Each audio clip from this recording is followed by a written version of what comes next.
Akun-akun dalam siklus. Akun-akun dalam siklus akuisisi modal dan pembayaran kembali tergantung pada jenis bisnis yang dioperasikan perusahaan dan bagaimana operasi tersebut dibiayai.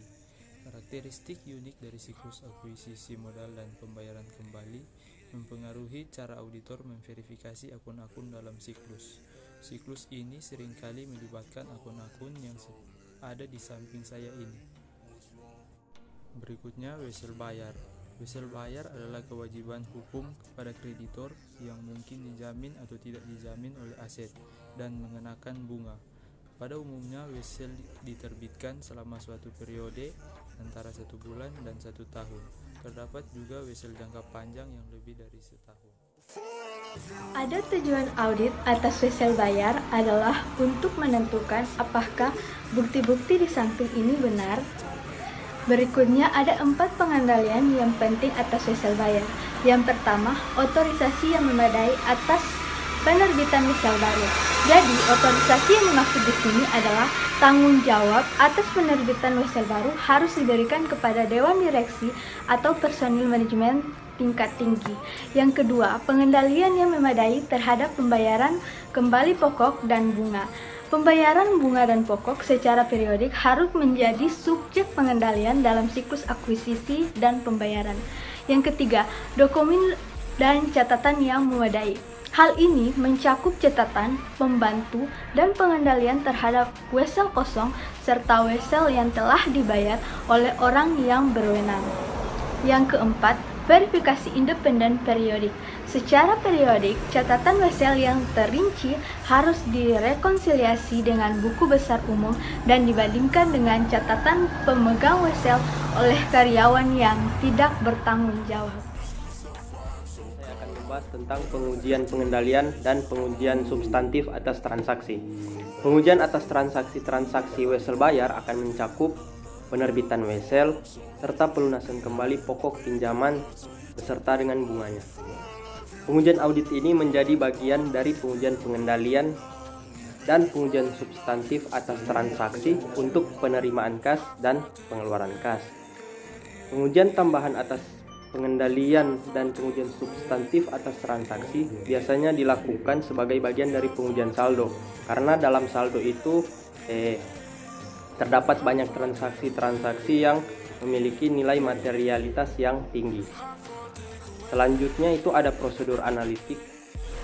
Ada 3 prosedur analitik. Yang pertama itu menghitung ulang beban bunga atas dasar suku bunga rata-rata dan wesel bayar bulanan secara keseluruhan.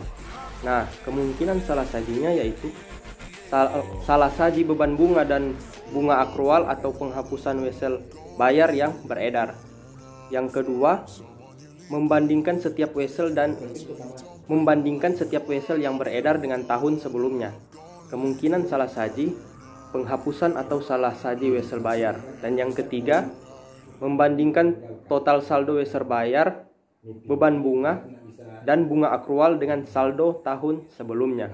Nah, salah saji yang mungkin yaitu salah saji beban bunga dan bunga akrual atau wesel bayar. Kita masuk pada ekuitas pemilik.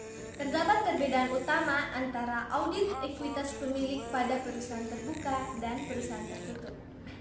Pada perusahaan tertutup biasanya hanya sedikit pemegang saham saja, sehingga hanya terdapat sedikit transaksi selama tahun berjalan.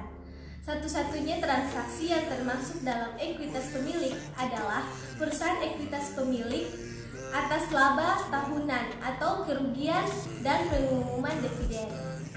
Selanjutnya itu perusahaan terbuka. Perusahaan ini, verifikasi ekuitas pemilik lebih kompleks karena terdapat lebih banyak pemegang saham dan banyak perubahan individu pada individu pemegang saham.